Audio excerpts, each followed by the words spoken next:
Horse racing.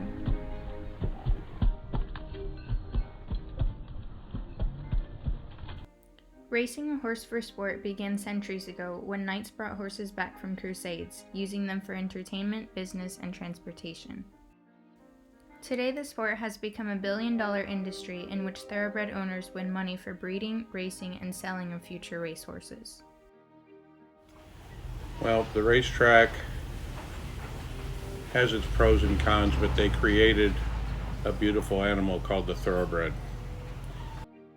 The thoroughbred is the main horse breed used for flat racing, which is the most common and popular type of horse racing. According to Racing Explained, flat racing is a test of speed, stamina, and the skill of the jockey during a race. Known for their spirit, agility, and speed, thoroughbreds put their all into every task assigned to them. These horses are noble and possess the characteristics to be successful in the racing sport because they are swift and can carry weight over extended distances. They are strong, powerful animals that have the hearts of champions. And the thoroughbred is very happy when they are trained correctly and racing at the racetrack. I think they're also one of the horses that can do so many other types of riding, jumping, western, trail riding. They're a good all-around horse. Dressage, cross country. From a young age, thoroughbreds are transported and trained for the racetrack, being prepared for the future ahead of them. We usually start breaking racehorses when they're close to being 2 years old. But I believe in starting them young and then like giving them a little break in the breaking. The breaking process takes 3 months and at least, and that's in Puerto Rico because we give them like boot camp 3 months, and then we send them to the track and they continue their process of getting in condition for at least 6 more months before they start racing. The life of a racehorse is dependent on its owner and caretaker. It is their responsibility to look after and care for their training athletes. Lack of nutrition and care can result in negative effects on the horse and its performance. The impacts and implications of the racing sport on horses are vast. These include various injuries in ligaments, bones, muscles, and tendons as a result of training and racing. In addition to these risks, non-treated racehorses can be traumatized or euthanized depending on their conditions. Unfortunately, the euthanasia rate at the racetrack is approximately every year the same. About 300 horses are euthanized every year, which is higher than any other racetrack in the United States of America. Most bone fractures and strains are extremely common and can lead to bigger problems for racehorses because of their bodily composition.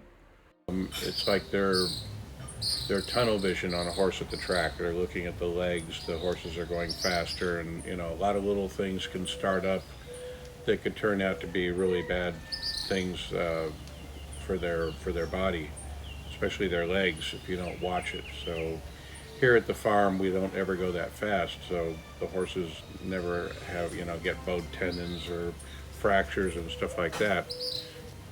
But at the racetrack they do, so trainers have to be very, very watchful of the horses there. Unfortunately, the competitive nature of this sport leads to people that take drastic measures to keep a horse racing. The use of illegal drugs, abuse, and overexertion all lead to the failure to perform on the track because of malnutrition and increased likeliness of injuries. The many disadvantages of the racetrack have put a negative view on the sport and the responsible racehorse owners. There are people in the industry that care immensely for the thoroughbred bloodline and the incredible potential of these horses. They are proud and treat the sport and its athletes as they should be treated and cared for. I love the thoroughbreds. That's why I got into it. I wasn't really into racing. My wife was in racing, and she basically told me what I just told you. I learned that from her, that thoroughbreds are really the happiest they could be when they're racing if they're trained correctly. So I began to love the thoroughbred horse and the racing.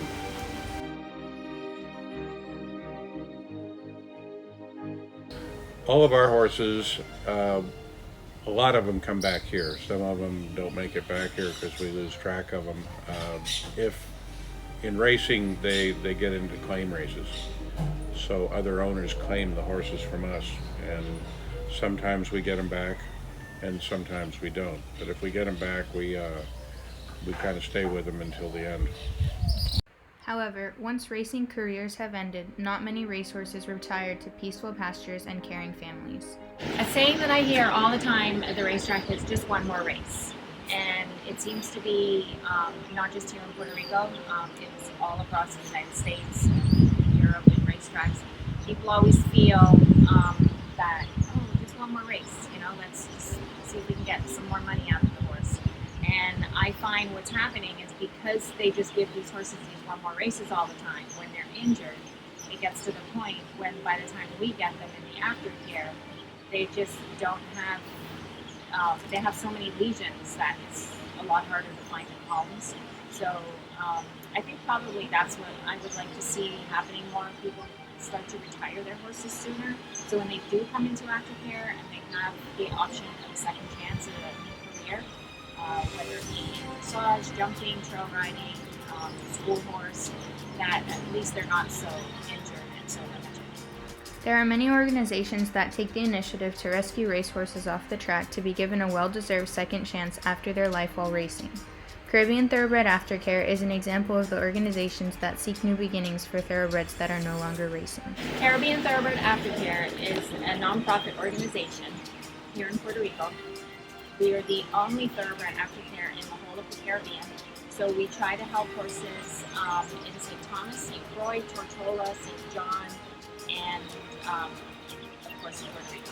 2021 was our biggest year ever. We took in 75 horses and we sent 45 to the United States. Thanks to CTA, I am able to say I have a story about saving a racehorse. Pura Nobleza happened to be in the barn where I take lessons on schooling horses for show jumping. I walked past her and she looked at me right in the eyes with her eye. She was young, skinny, blind on one side, and up for adoption. I had to rescue her, which my parents agreed to do. And that's how our story began.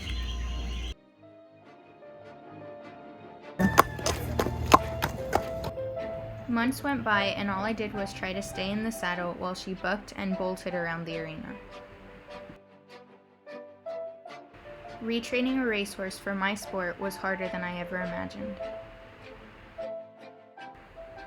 The falls and tears came less often as I became a better rider and Nobly became more trusting of me. We've bonded over jumps, on long trail rides, and in the bath stall.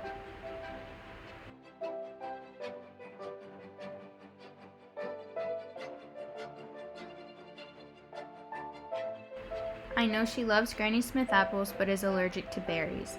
She bucks when she changes to the left lead and ducks her head in the rain because it's hard for her to see.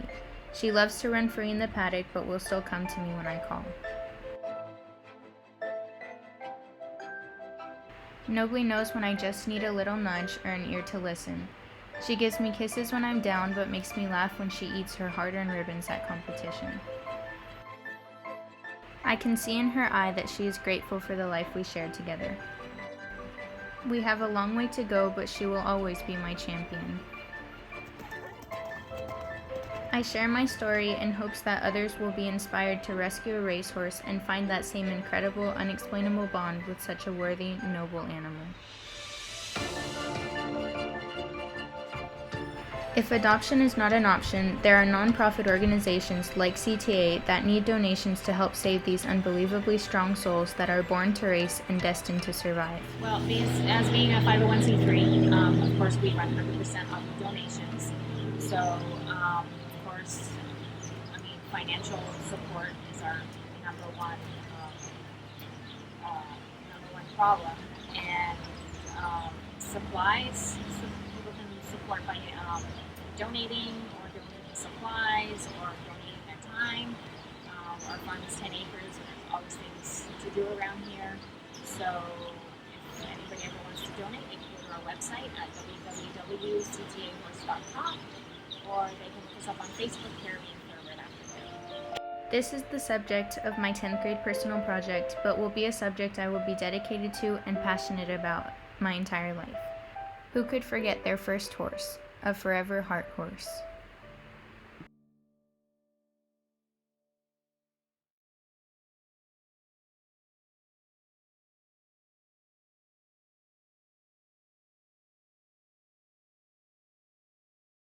Thank you for adopting Pura Nobleza.